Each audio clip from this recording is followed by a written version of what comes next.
even I really wanted to get into those parties, and like you were always like struggling how to get on the guest list, and like how do you look back on the whole Don Diablo Ultra situation back in 2017? Oh, like every year you're doing 70, 80, maybe 100 shows, and that's for another 40 years. That's gonna be a lot of planes.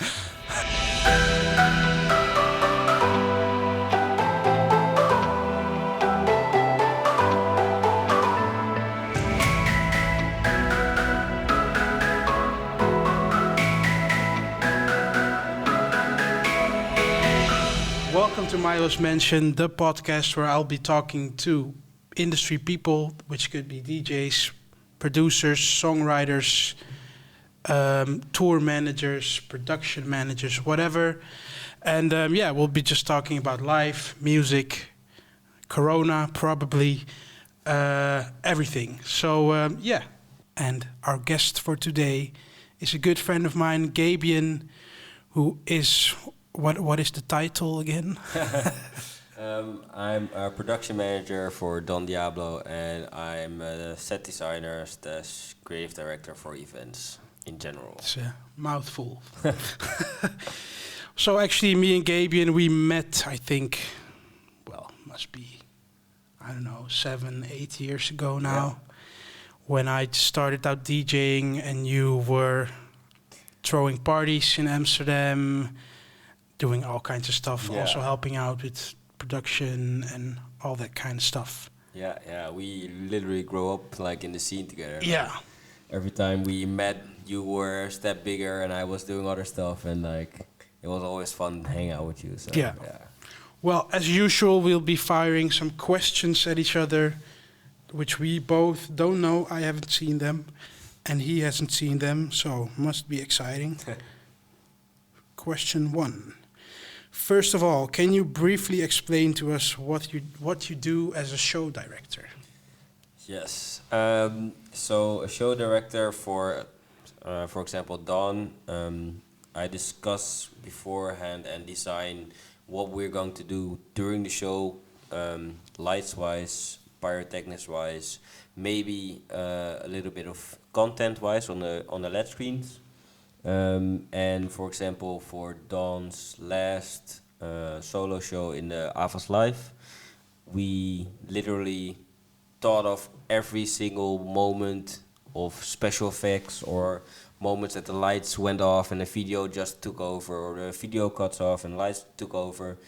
All those moments we discussed beforehand, and I basically design or direct that during the show. Sounds like a lot of work. Yes, it is, but it's fun to see how your imagination goes like wild, and then see it on stage. Like how much freedom do you have, like coming up with this stuff? I think that Don lets me get creative with it, and then I just discuss it with him, and if he doesn't like it, we will change it. But the first ideas are basically the same ideas that you see on the show. Yeah, because like I don't know Don that well, but everything he puts out, there's a lot of thought into everything in the whole hexagon world, and it's almost like this universe on its own.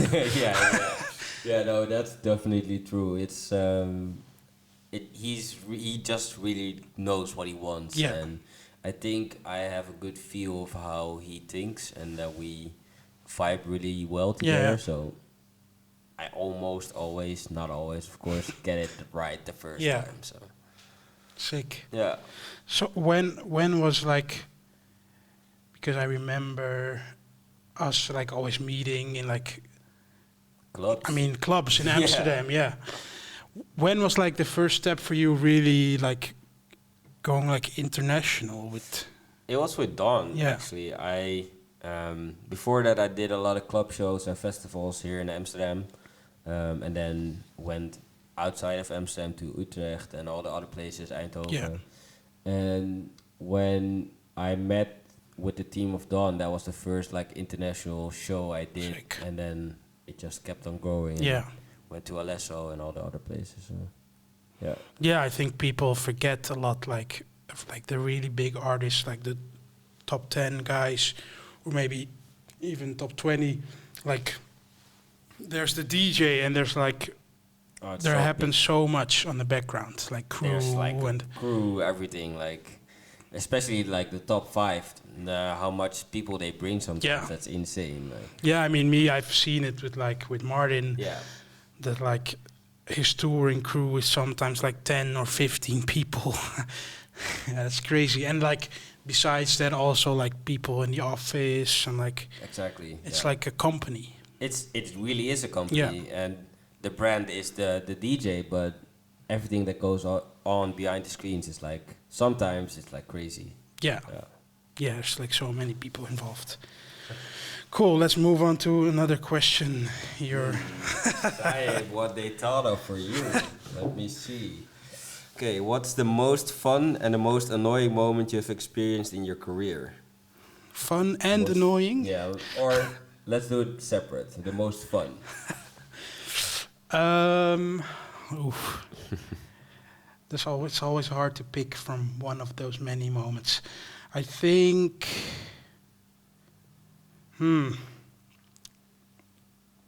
Fuck.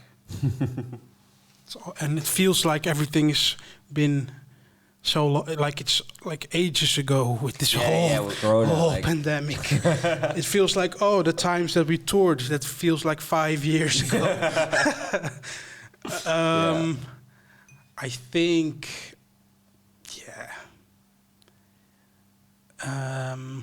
well, one of the crazy moments was obviously, and this is like I think 5 or 6 years ago now, that we released Bouncy Bob, and that Martin brought me on stage at Tomorrowland, which I mean, I think for every DJ and probably for production people as well, it's like a dream to be there and to be able to do your thing at at that festival. Yeah. So that was, I think, one of the most exciting moments. More curious about your most annoying moment. What's that gonna be then? Like, I don't want to offend people. keep it clean. No, I think in general, the most annoying thing about being a DJ, I think, is just the travel. Like, you know it. It was like the waiting game. The waiting game. And I know, it's people can't help it, but like when things go wrong, when you travel, you always take it out on the crew, and like Yeah. you're always bitching to like crew members of staff of the airline. Yeah, those are probably the annoying moments when, I don't know. And this actually wasn't even a trip for tour. Actually, it was just a holiday for me. Yeah. And like I was with a group of friends, and one name was spelled wrong on the ticket. Oh, that's game over. And actually, we flew to the US, and then on the way, well, we went to New York, and then we flew on a trip in the US, and everything was fine. Like they changed the names, and everything was fine. And then on the flight home, we were flying with TAP, like the Portuguese airline, Yeah. and they wouldn't do it. I called them like, we don't know. Maybe it's just a whole different person. We don't know if you're really just wanting to change the name. Yeah, they're really strict about it. Yeah, and then we just had to book an entire new flight. And that are the moments when you just want to fucking grab someone through the phone and choke them, basically. I think those are the most annoying moments for me. Yeah, no, I understand. I think I have the same with the most fun moments are like the bigger shows and the special ones. Especially Tomorrowland is a big favorite. Yeah. Yeah, it's crazy like how they it's just it's like Fairy almost tale. Disneyland for grown-ups. Yeah. All right. Yeah. Cool. Let's see. Next one. Bring it over. Tell me. Has it always been your dream to do what you do now? So has it always been your goal to become a show director for a well-known DJ? I think this is something that's for like a lot of people in the industry. We all start with the idea like, oh yeah, let me be the artist, la la la, and then you find out that it's really not for you, and you're like, okay, gotta do something else. Yeah, but yeah. I like the whole atmosphere around like artists and the music industry in general. So I wanted to be a DJ, didn't like producing, and then switched to something around an artist, Yeah. and that became like it slowly built from a light operator to show director to all the things around it that I still do. So Nice. basically all everything that I want to do in music industry. Yeah. Yeah, I mean, I think also, working with a DJ, it's also kind of, good to know what it is, kind of feels like to be a DJ, to like understand the person who you're working with. Yeah. And Yeah, definitely. because I mean, I hope that if I someday can't DJ anymore, that I, still can Something work music. in music industry, either, I don't know, working for a label or whatever. But yeah, I know, you always do want to keep busy with the whole industry and music and everything around that. Yeah, no, I understand. Like, but did you always wanted to be a DJ, or did you have something else? Like, I mean, was it like, okay, this is it. I mean, I had the Did you wanna be a standard fireman? childhood dream of being a pilot.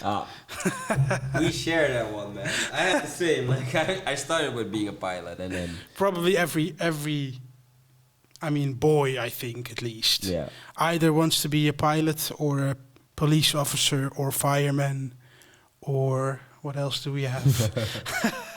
One of those. Yeah. No. But yeah, that was pilot for me. I actually was this huge nerd. I played like flight simulator and stuff. I had my own like joystick. Like I actually there's like a new one out, Flight Simulator, and I'm very tempted to buy it. But I work on Mac right now, so I would need to get a whole new computer just to fly. That's what holds you off, okay.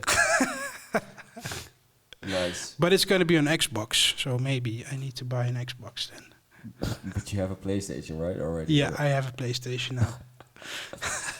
Okay. Not sure if my friends will like that switch. No. But yeah, I was the pilot nerd. Nice. Next question. What's your dream car? What car do you have now? I have a BMW now, which I am maybe about to lose.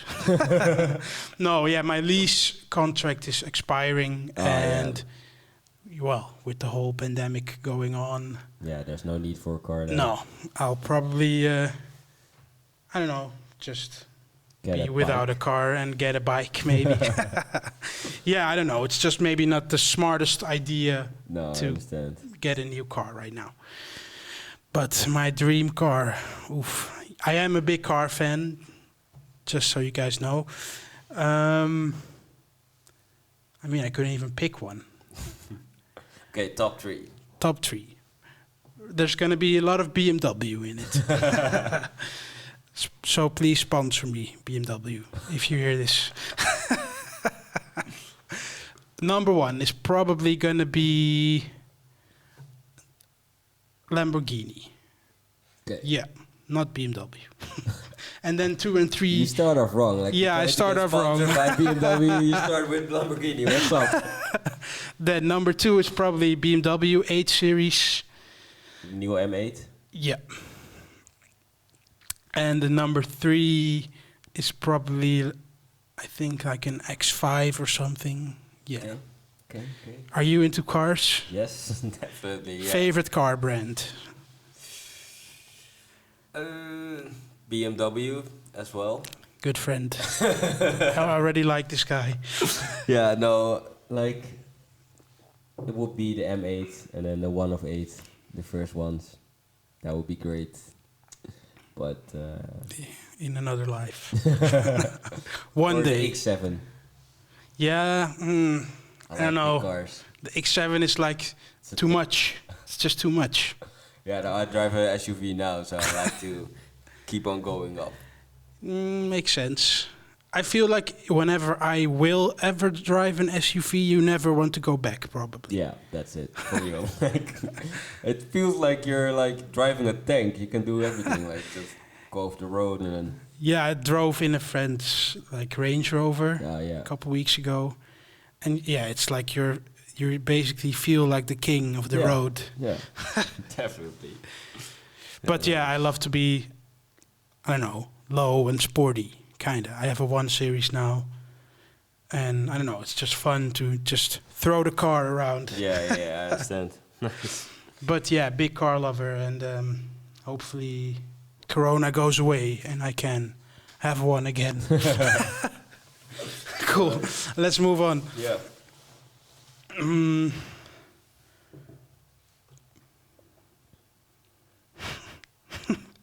This is a trip down memory lane. Please tell us a bit more about the legendary parties in Amsterdam, like Girls Love DJs.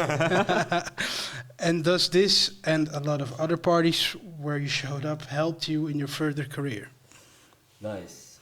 Yeah, this is a big trip.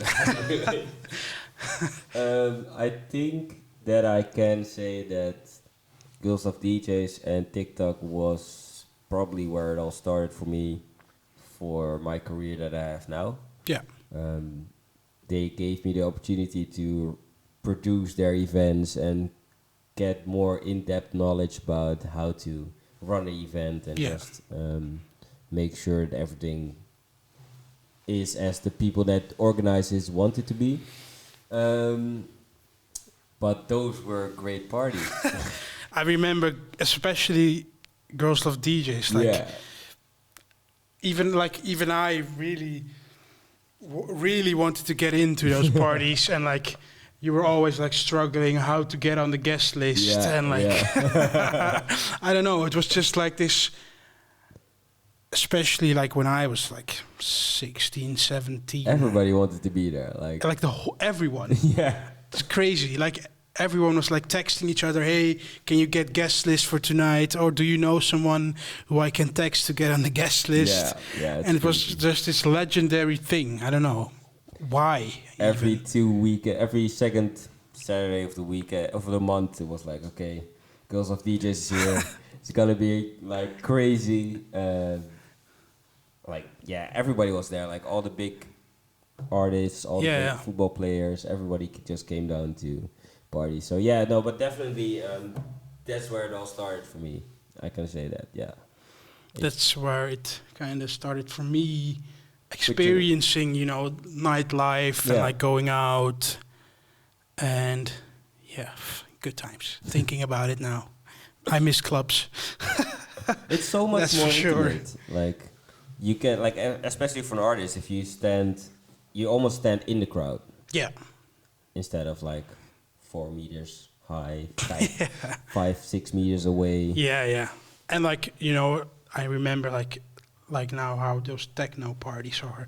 Like everyone was everywhere. The booth was full with people, and it was just like it was a whole party everywhere. Yeah, everywhere. It was just everyone was having a good time, and it didn't matter if you were like the DJ or some famous person or whatever. Like everyone was like having a good time. Let's shed a little tear for the clubs. It's fucked up. I'm trying to think, when was the last time I actually was in the club? Partying? Yeah. Oh, I think that's a really long while ago. I mean, the clubs opened for a little bit in Amsterdam. Yeah. I've been at my favorite bar, the Bubbles.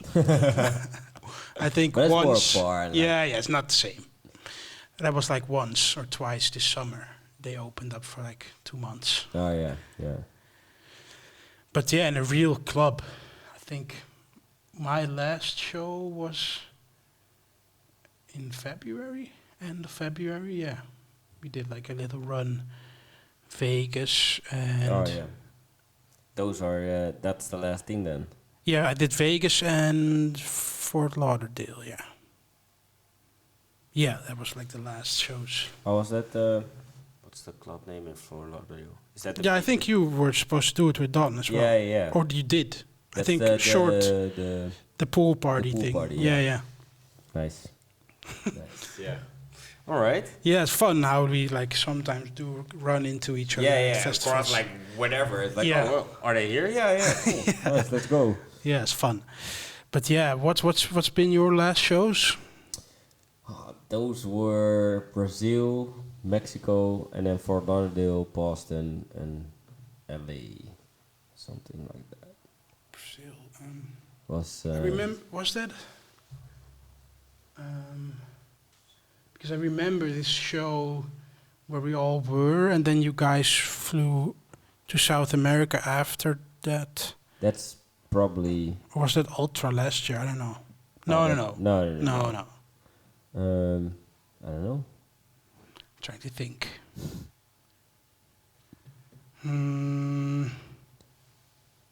Was it with me? Yeah, because it was with I think no, because you stopped working with Don for like a couple months. It's been 1.5 years. 1.5 year. Okay, that went quicker than I thought. Yeah. No, it must have been with Jesse then, Oh, because yeah, he probably. does like video and photography for Don, and he's actually like I grew up with him. Yeah. Yeah, like really grew up with him. Like I was with him in like kindergarten. Like Nice. I we didn't were know like it was 4. that way back. Yeah, it's crazy. We were like 4. Nice. It's weird, like how all these people, like I don't know, You know them all for so long. for so long, and we're all like working in the same industry. It's Yeah. crazy. Cool. Cool.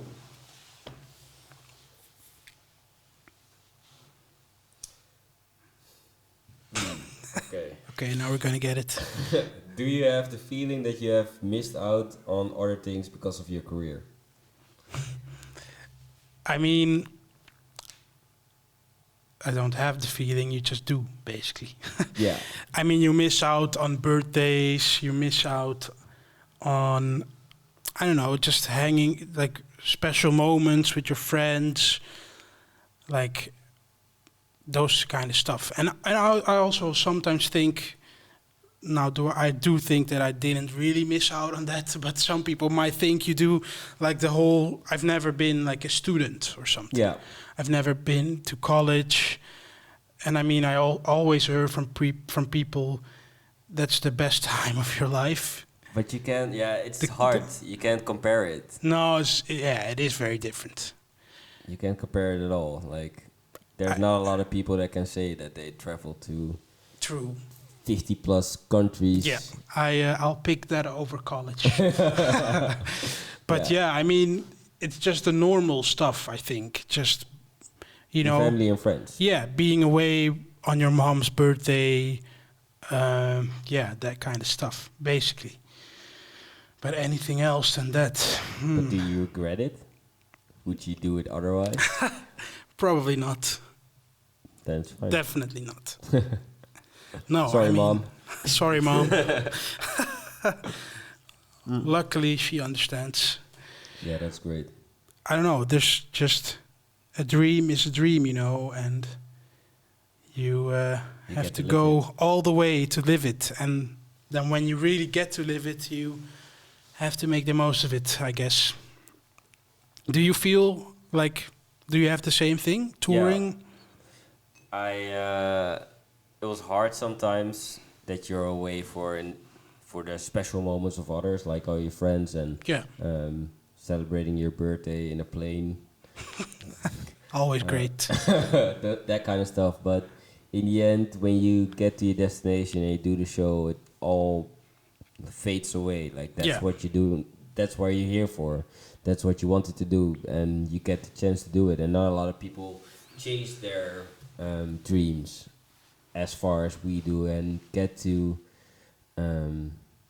or really let their friends down Yeah. in that special Yeah. moment for them. So What I sometimes think, like, when I go away, like, I decide if I do a show or Yeah. not.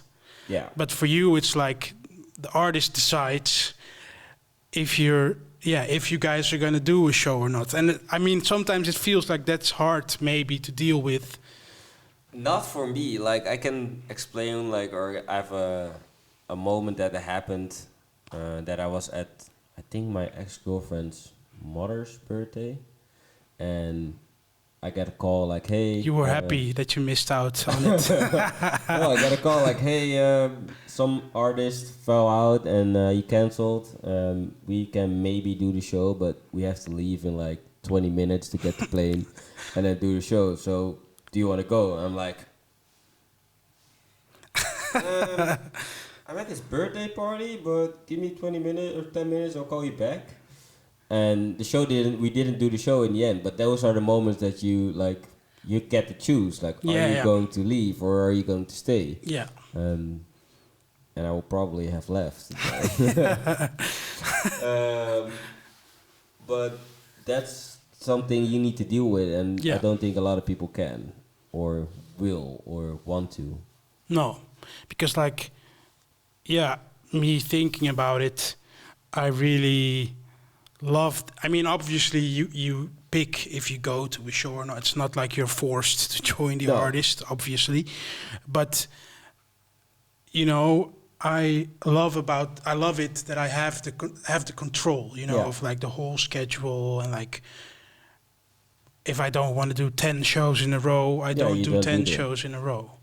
But yeah, for you, it's probably more like you get the schedule.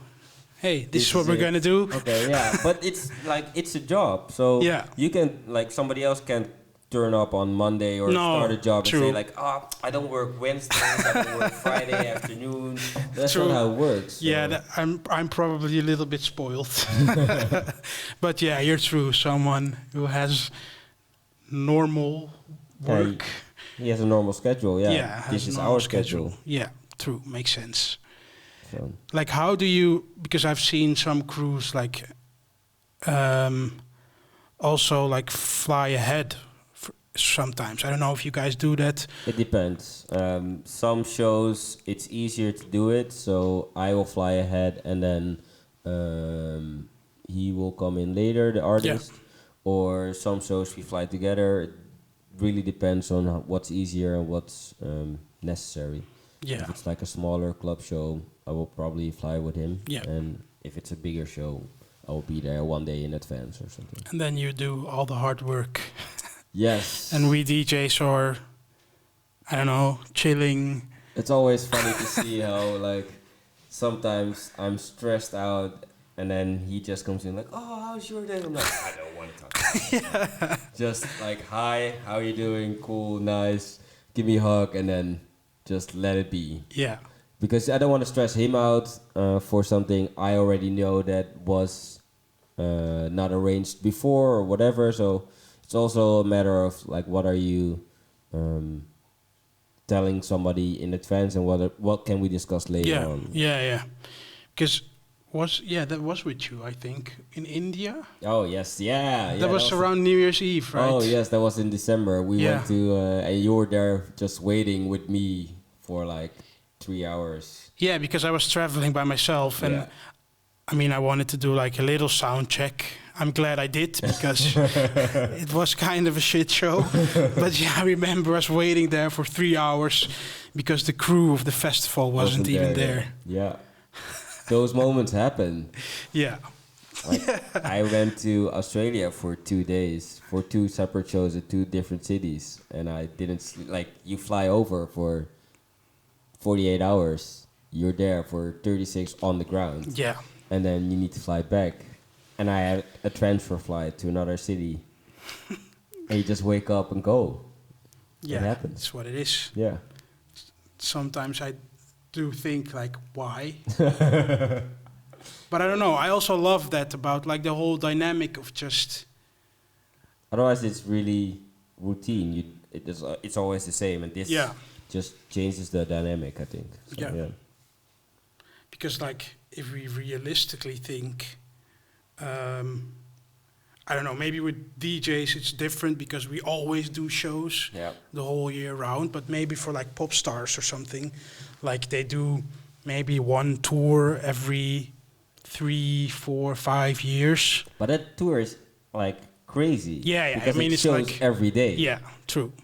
But then, like, if you do a tour every 5 years, why does it have to be that crazy? Like, that's what I'm then thinking about. Like, okay, if you take so much time to do a tour, why not just plan it out chilled? Like, okay, let's do a show, one show here, and then 2 or 3 days later do another show somewhere else. I don't know. Yeah. The thing is, what I understand, because it's always like you just keep on traveling, but you don't see the places that you've been to. Like everybody's always like, oh, you've been there. Like, saw the airport, saw the hotel, saw like a piece of ground with some festival things on it, and then went back. But I haven't been in a city. No. So if you do it a little bit more chilled, then you can enjoy it and see a city. Yeah. It's nice sometimes. Like I've been, we did the show in Vietnam. Yeah.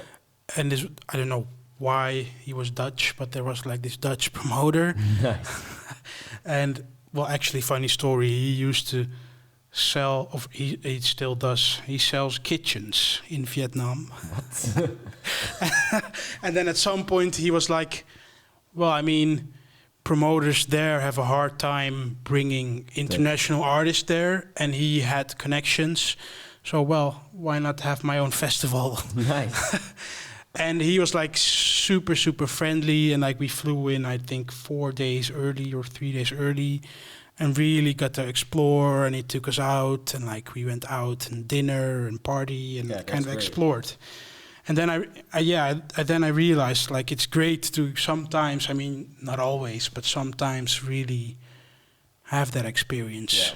But exactly. I mean, for you even more probably, because when we get to chill at a hotel or explore a little bit, you're already sound checking and making sure everything is correct at the festival. True. We are lucky. Different world. Such a different world. Strange. Like, I think we have to be more grateful for it, for the crew and that everyone that makes it happen. I think for everything, like the thing we do is so special, and I sometimes during a show, I'm just watching and being like, okay, I'm here, I'm doing this, what I like, what I love.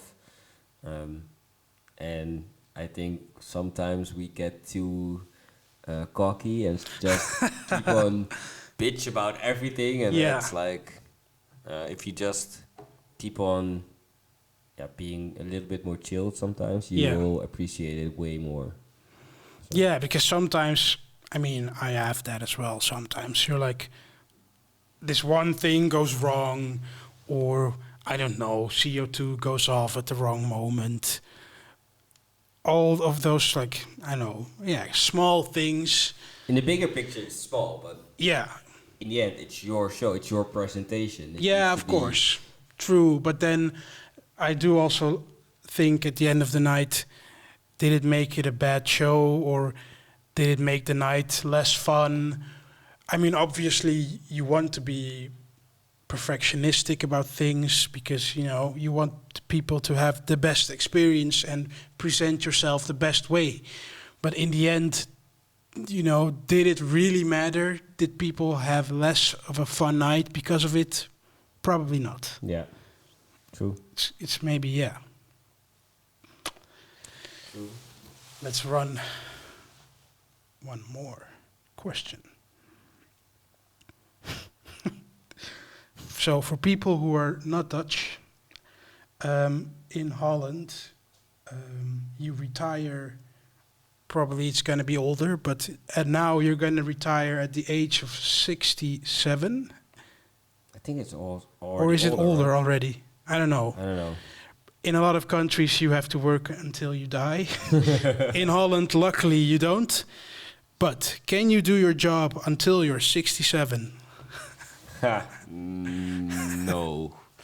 No, there's no way. Chesto's almost there. Yeah. Okay. Shit. He's not far. He's not far away. Yeah, he's not far away. No. I think as an artist, you can like go a little bit longer. Makes sense. Business class flights, everything that makes it a little bit more relaxed. But I think as crew, 67 is a long time. How many years do you have left then? I think like 40? yeah, 40 something, right?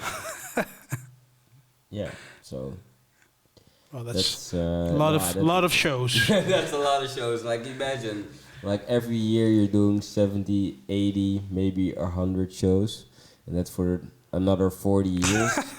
That's gonna be a lot of planes.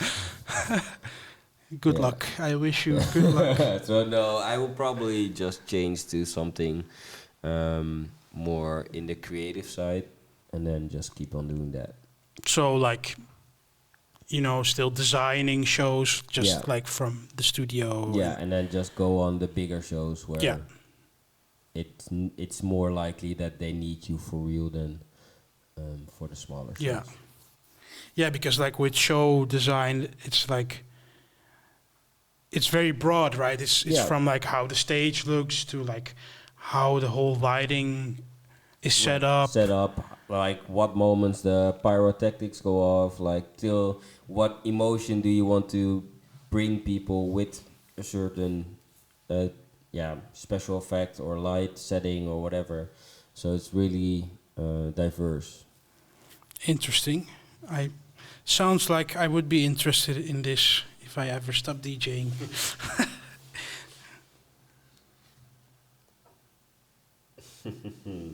You have to choose. You can never make music again, or you can never perform. And why? I hate this question.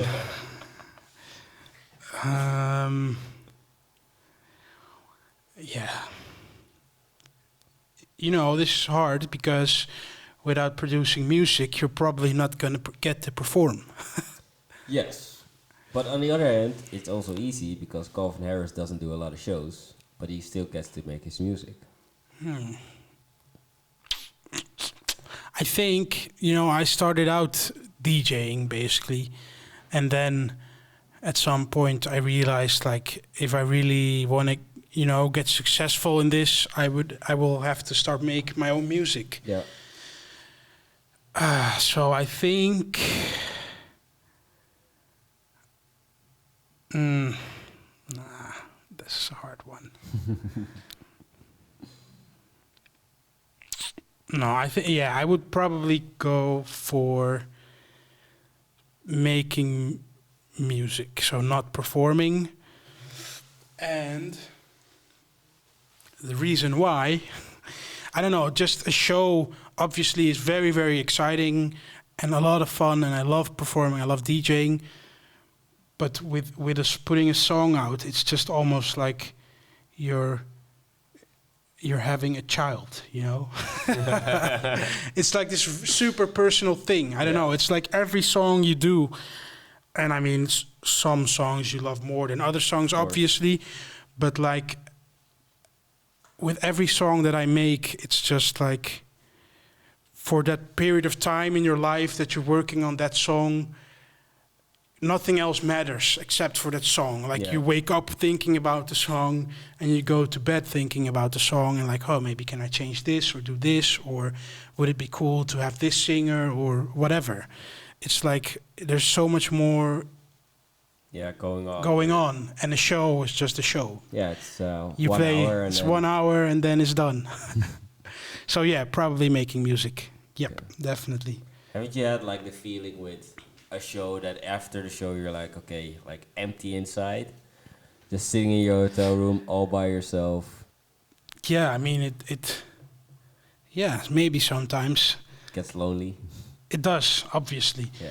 But it's just also like, I don't know, it's, you have this whole moment of like, especially if you do like, I don't know, like a headline show or something, but I mean, even festivals, like when you, as a DJ, like for that whole day, everything is about you, like the whole night, and like people are taking great care of you, and then you go to bed, and then I'm just Emilio again. Yeah. You know, it's weird sometimes. Yeah. I mean, I love all the normal things in life, but it is a change, you know, like from being the man of the evening I understand. to just being Yourself. normal yourself. It's a change, but I love the contrast, you know, because at the end of the day we're all just people, like, and just as normal as we all are, and I hope no one forgets that. Yeah. Never good to get too full of yourself, I think. Yeah, no, I understand. We're all human beings. The saying for the show. All right. Do we have another one, or was that the last I one? think that was the last one. Oh no, it isn't. Oh. You're not in the clear yet. How do you look back on the whole? Interesting. How do you look back on the whole Don Diablo Ultra situation back in 2017? Oh, this is something. No, it was like. I hope everybody knows what happened. I think so. I mean, I don't know. I mean, I'm not sure actually what happened, but we'll leave that in the middle. Exactly. It was fucked up. I hope that they can resolve the situation and then they can work together again. And we'll see. It was just fucked up. Like. Yeah, because I can imagine you would love to do an Ultra show. I like to do shows, and Ultra is a big festival show that you want to do. Yeah. But it's not my decision. We do shows, and I just make sure that everything runs smooth. So. Yeah. It's probably, you know, politics. In the end, it's always some way. It always is like. Yeah. Crazy, like even in music, how it is kind of politics. Like, if you work with this certain guy or promoter or whatever, you can't work with that one. Exactly. And like, why? But it's everywhere. Like that also happens with it if you work for a company. If you true. If you quit, you can't work in the same field for a number of years. So it only it hits you harder because it's most likely a bigger show that you can work on. Politics, bullshit. We're here just to create, I think.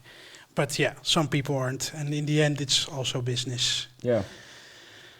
And that's also good to keep in mind. To think that you are running a business and...